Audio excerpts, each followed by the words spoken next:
जनता जनार्दन द्वारा चुने गए हमारे प्रिय नेतागणों से निवेदन है और हमारे सरकार में उच्च पदों पर विराजमान पदाधिकारियों से निवेदन है कि हमारे कानून में जो अंग्रेजों द्वारा अंतर्जातीय विवाह कानून लाया गया है उनमें थोड़ा फेरबदल कीजिए। हमारे बच्चे 20-25 साल की उम्र में पढ़ लिख कर शिक्षा दीक्षा पूर्ण करने के बाद भागकर कोर्ट मैरिज का थप्पा लगाकर वो कहते हैं हमको लव मैरिज हो गया, और माँ बाप पर एफआईआर दर्ज लगाते कि माँ बाप से हमको खतरा है, और माँ बाप वो एफआईआर सुनकर रेल की पटरियों में जाकर पोटलियों में बंद हो जाते हैं कि आप जियो जिंदगी, हमारे से खतरा है। अरे 72,000 नाड़ियों से जुड़े हुए माँ बाप आपके लिए खतरा कैसे हो सकता है? तब आपने जन्म लिया तब डॉक्टर ने नाला काट कर माँ की कोख से आपको अलग किया था, और उन्हीं माँ बाप से आज आपको खतरा है। इसलिए आप सबसे निवेदन है कि आज के ज़माने में इसी अंतर्जातीय विवाह ने एक विकट परिस्थिति पैदा कर ली है हमारे 36 कौम समाज में, हिंदुस्तान के हर कोने कोने में।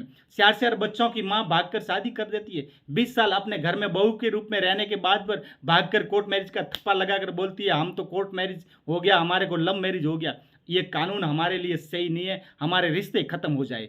कल भाई बहन जाकर कोर्ट में थप्पा लगाएंगे और बोलेंगे कि हमको कोर्ट मैरिज हो गया है, हम कोर्ट में शादी कर दिए, हमारे रिश्ते तरबतर होते जा रहे, हमारे रिश्ते में बहुत कुछ गलत प्रवृत्तियां पैदा हो रही है। अरे हमारा हिंदुस्तान देश है, हमारे देश में गुरुकुल चलते थे, कहाँ गए गुरुकुल आपके? कहाँ गई शिक्षा दीक्षा?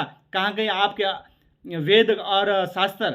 इसलिए आपसे विनती है कि इस कानून को फेरबदल कीजिए। आपके बच्चे और बहू आपके घर में 15-20 साल रहने के बाद भाग के किसी दूसरे के साथ कोर्ट मैरिज करेगा, उचित लगेगा? कभी भी संभव नहीं है। माँ बाप का अधिकार सुनिए, अपने पूर्व पति का अधिकार सुनिए, और 4 बच्चों की माँ भागती है इन बच्चों का अधिकार सुनिए। यही आपसे विनती है कि अपने समाज में ये कुर्तियाँ पैदा हो रही है, और आप एक मानव मात्र, एक भगवान का रूप है, नर से नारायण बढ़ते, और आप ये रिश्ते खत्म हो जाते, पक्षों की प्रवृत्ति जीना शुरू कर दिए। कल ये अंग्रेजों के कानून में अंतर्जातीय विवाह को आप में पक्षु प्रवृत्ति और हवस के शिकार बना देंगे, और फिर जंगलों में फिरोगे, घूमते रहेंगे पक्षुओं की भांति। पक्षुओं में न तो माँ का रिश्ता है, न बाप का, न भाई का, न बहन का, न भाभी का, न देवर का। ऐसे चलता रहा तो हमारे और पक्षुओं में क्या फर्क रहेंगे?